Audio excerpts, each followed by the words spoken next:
নবম জাতীয় পে স্কেলের প্রজ্ঞাপন নিয়ে দারুণ একটি সুখবর জানা গেল। বর্তমানে সবচেয়ে বেশি একটি আলোচিত বিষয় নবম জাতীয় পে স্কেলের প্রজ্ঞাপন। নবম জাতীয় পে স্কেলের প্রজ্ঞাপন নিয়ে দৈনিক ইত্তেফাক পত্রিকায় একটি প্রতিবেদন প্রকাশ করেছে, যেটা আপনার স্ক্রিনে দেখতে পাচ্ছেন। এই পত্রিকার শিরোনামে বলা হয়েছে, নতুন পে স্কেলের চূড়ান্ত ঘোষণা কবে, জানালেন অর্থ উপদেষ্টা। এছাড়া দৈনিক কালের কণ্ঠ একটি প্রতিবেদন প্রকাশ করে, যেটা আপনার স্ক্রিনে দেখতে পাচ্ছেন। এই প্রতিবেদনের শিরোনামে বলা হয়েছে, পে স্কেলের গেজেট সেপ্টেম্বরে 1 জুলাই থেকে কার্যকর। সত্যিই কি নবম জাতীয় পে স্কেলের গেজেট সেপ্টেম্বরে? কি বলছে এই পত্রিকার প্রতিবেদন? এই বিষয়ে বিস্তারিত থাকবে আজকের ভিডিওতে, তাই ভিডিওটি শুরু করার আগে ছোট্ট একটি রিকোয়েস্ট। আপনি যদি আমার চ্যানেলে নতুন হয়ে থাকেন, এরকম গুরুত্বপূর্ণ ভিডিও সবার আগে আপডেট পেতে ভিডিওটি লাইক দিয়ে চ্যানেলটি সাবস্ক্রাইব করে সাথেই থাকুন। আর সম্পূর্ণ ধারণা পেতে ভিডিওটি না টেনে শুরু থেকে শেষ পর্যন্ত দেখুন। সরকারি চাকরিজীবীদের বহু প্রতীক্ষিত নতুন বেতন কাঠামো বাস্তবায়নের প্রক্রিয়া চূড়ান্ত পর্যায়ে রয়েছে।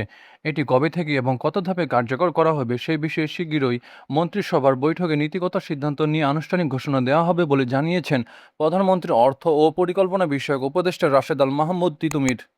বৃহস্পতিবার 20 আগস্ট সচিবালয়ে সাংবাদিকদের সঙ্গে আলাপকালে উপদেষ্টা দেশের অর্থনৈতিক বাস্তবতা, নতুন পে স্কেলের অগ্রগতি এবং জ্বালানি খাতের সামগ্রিক পরিকল্পনা তুলে ধরেন। তিনি জানান, বেতন কাঠামো নির্ধারণে সাধারণত 3টি পর্যায়ে কাজ সম্পন্ন হয়। ইতোমধ্যে পে সার্ভিস কমিশন ও সশস্ত্র বাহিনীর পে কমিটি তাদের সুপারিশ দিয়েছে, যা সচিব কমিটি পর্যালোচনা করে মতামত পাঠিয়েছে। এছাড়া জুডিশিয়াল পে কমিশনের সুপারিশ পর্যালোচনায় গঠিত উচ্চ পর্যায়ের কমিটি তাদের কাজ শুরু করেছে। এই সংক্রান্ত কাজ শেষ হলে পুরো প্রস্তাব মন্ত্রিসভায় উঠবে এবং সেখান থেকে বাস্তবায়নের চূড়ান্ত সময়সীমা ও পদ্ধতি নির্ধারণ করা হবে। মূল্যস্ফীতির প্রেক্ষাপট তুলে ধরে উপদেষ্টা বলেন, বর্তমানে প্রায় 14 লাখ নিয়মিত চাকরিজীবী এবং পেনশনভোগী সহ প্রায় 20 লাখ মানুষের স্বার্থ জড়িত এই বেতন কাঠামোয়।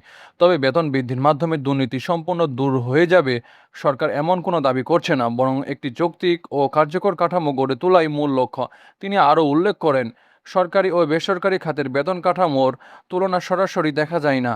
এটি কাজের ধরন ও দায়িত্বের উপর নির্ভর করে। অর্থ সংস্থানের বিষয়ে উপদেষ্টা বলেন, অতিরিক্ত কর না চাপিয়ে অভ্যন্তরীণ রাজস্ব সংগ্রহের পরিধি বাড়ানো সরকারের অন্যতম লক্ষ্য। ঋণ নিয়ে উন্নয়ন বা বেতন বাস্তবায়নের প্রসঙ্গে তিনি জানান, যে কোনো প্রতিষ্ঠানের মতো রাষ্ট্রের ক্ষেত্রেও ঋণ নেওয়া স্বাভাবিক প্রক্রিয়া। তবে ঋণের সুদের হার, শর্ত, পরিশোধের মেয়াদ এবং তা জিডিপির কত শতাংশ, সেসব বিবেচনা করাই প্রধান। পাশাপাশি স্বাস্থ্য, শিক্ষা ও সামাজিক সুরক্ষার ব্যয় এবং বেসরকারি বিনিয়োগের মাধ্যমে কর্মসংস্থান নিশ্চিত করার উপর গুরুত্ব দেওয়া হচ্ছে।